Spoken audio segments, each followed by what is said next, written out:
You know, I didn't start out to be in the gun business. I never intended to choose it as a career. I've been a gun nut my whole life, and I finally got a chance to really get serious about it as a hobby. And I guess the career, the business ended up choosing me. Final!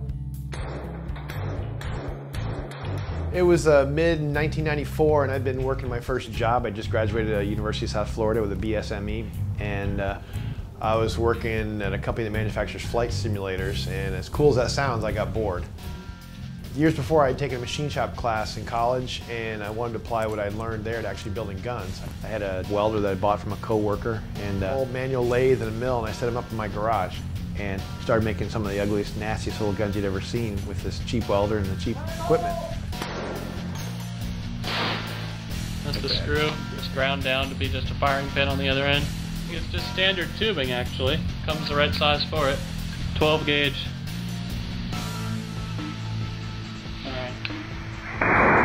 Damn. There we go. Unadulterated round, that was all shot.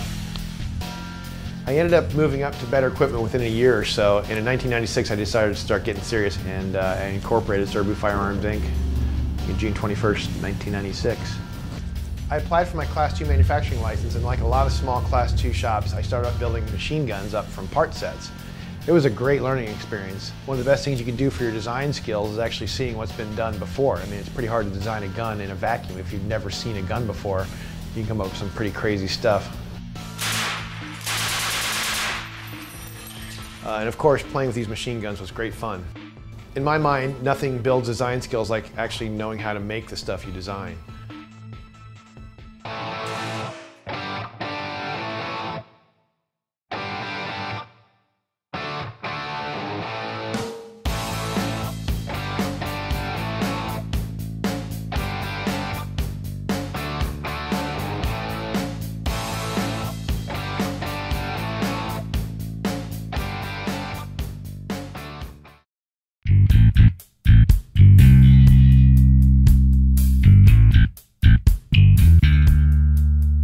You know, I didn't start Serbu Firearms Inc. with some master plan like, you know, some business whiz. Back in the 90s, I stumbled across a Usenet news group called rec.guns, and through that connection, I was approached by some people with this secret private email list called the NFA list. And through the list, I made some incredibly valuable contacts and also got help and inspiration for my first products.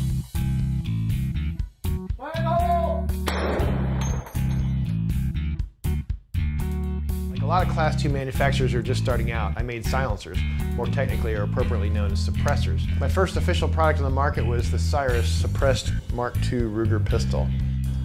Through the NFA list, I met Joe Gadini. Back then, he was a suppressed Mark II guru. I visited him in Georgia in the summer of 1997, and he showed me how to make them. When I got back to Tampa, basically I ran with Joe's design, but I had to make it a little more unique because there were so many similar products out there. So I machined flutes into the suppressor tube, and they sold really well because of that, in spite of the fact that there might have been competitors out there that had better functioning guns. And this showed me early on that looks matter, even on something that's supposed to be a tool.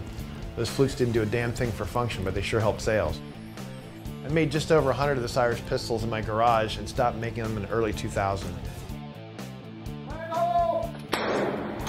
Not too long after introducing the Cyrus pistol, I came out with a rifle version based on the Ruger 1022 called the Cyrus 1022. But it didn't have the flutes on the suppressor, it didn't sell that well, and I think there were only about 20 of them made. Then along came the Super Shorty.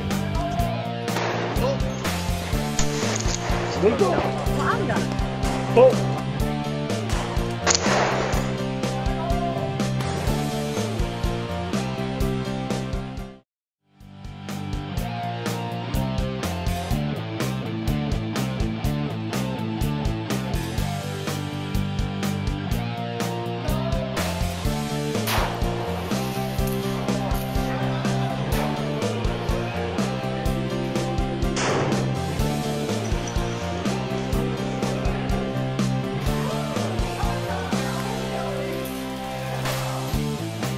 The Super Shorty came about because one of my buddies, yes, a fellow NFA lister, I owed him some money. He asked me to make him the shortest Mossberg 500 shotgun that I could possibly make, and he wanted to have a fold down front grip. And I said, all right, sounds good, but It didn't really sound good. I thought it was such a dumb idea at the time, it took me a year to get it made. But once people saw it out there on the internet, and he was showing it around a little bit, it just took off. People love the thing, and you know, joke's on me. I thought it was a dumb idea, but we've got thousands of them out there now. We started off making the Super Shorty based on the Mossberg shotguns, but after a couple of years and a lot of requests, we ended up making them on the Remington 870s as well. Now, I've always been a big video game player, and I think that probably counts for at least an extra year I spent in college. And it was pretty cool to see the Super Shorty appear in several video games over the years.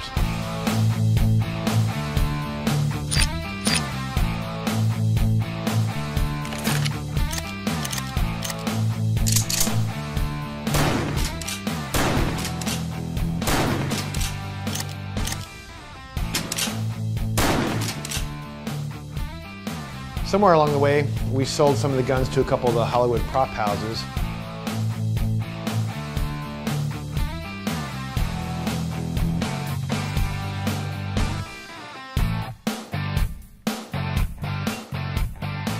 Super Shorty's been in about, I don't know, 5 or 6 pretty major motion pictures.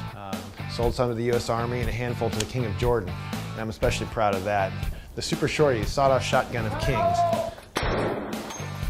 The US Army's got them. They're really amazing. I never would have thought they would have taken off like that.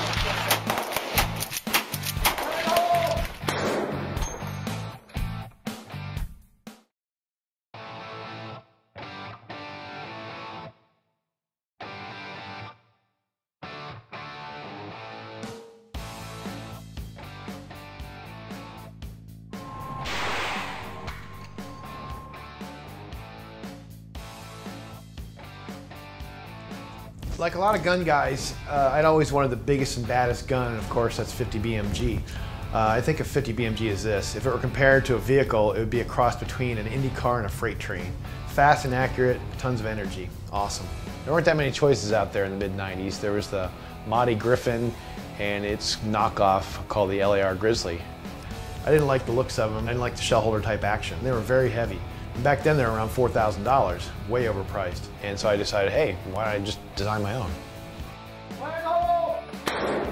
I guess it was about June 21st, 1999, I heard about the Military Sniper Weapons Act.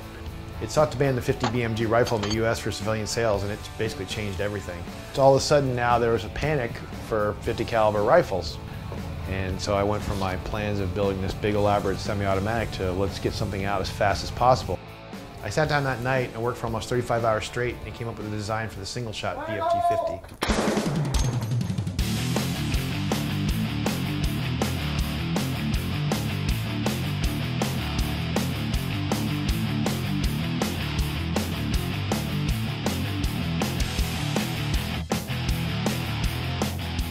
Previously, for another NFA lister, I designed a stipple trigger group that was essentially an AR-15 lower, minus the magazine well and buffer tube. And I just took that as my starting point for the BFG-50, which is why it's hammer-fired, whereas every other bolt-action rifle in the world virtually is striker-fired. I think from design to getting a working prototype firing, I think was 60 days. I started showing it around and got some interest, and I decided, hey, you know what? I can make a go of this. Let's get in production. Our initial batch was, I think, 50 guns for $995. Yeah, it sold out almost instantly. I learned some really valuable lessons back then. I figured I'd be delivering the first guns within 60 days, and it took 9 months to get those first guns out. And there was definitely some internet backlash over that. Luckily, the guns performed well and our reputation grew. I don't think an unknown gun company could do what we did without the perfect storm of stupid legislation, the internet, and fortunately a good design. We've got nearly 2,000 BFG-50 rifles out there now, and the current design is nearly unchanged from the original.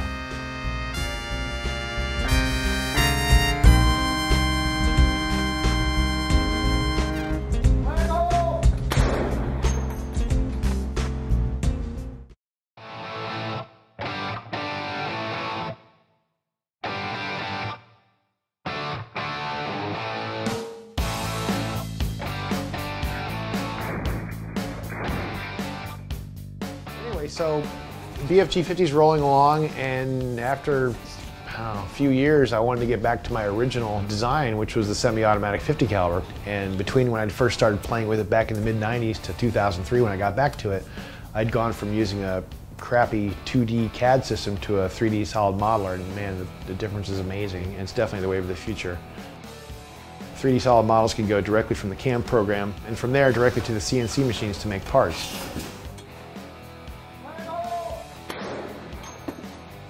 I designed the BFG50A to use existing M82 magazines, but other than that, there were no constraints.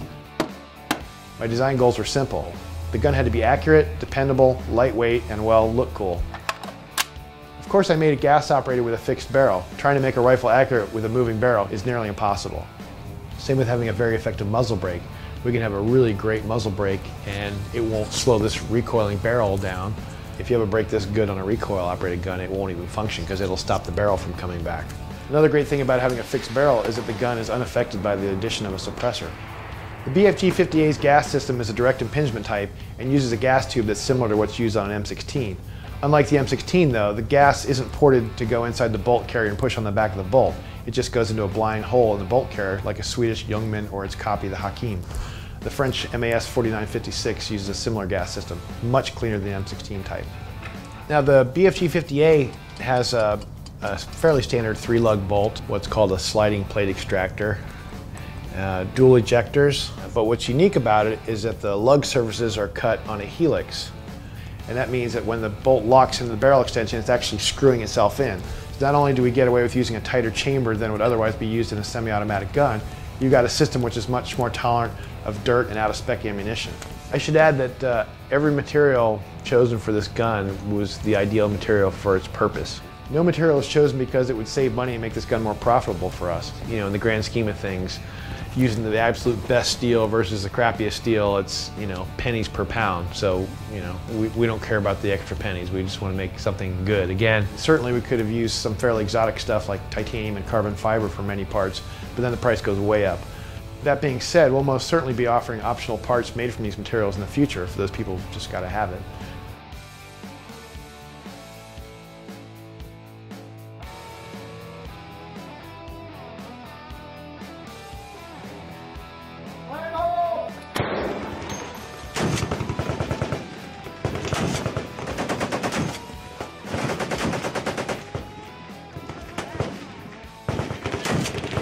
Is that fun?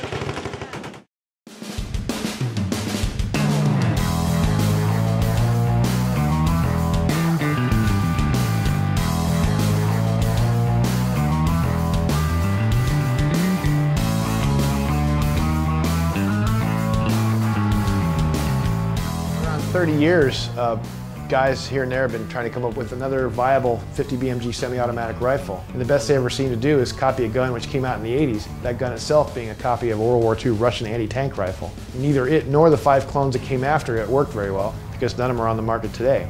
The BFG50A represents the first time in history, at least US history, that a degreed mechanical engineer / gun designer sat down by himself and said, you know, I'm going to design a semi-automatic 50 caliber rifle. And because in this case, that designer, myself, owns the company, doesn't have to answer to any bosses or any committees or anything, I got to make the thing exactly the way I wanted it. And no one's ever shot a gun like this before. Even though it's very light for what it is, the gas operation, the excellent muzzle brake, and the hydraulic buffer combine to give you an incredible shooting experience.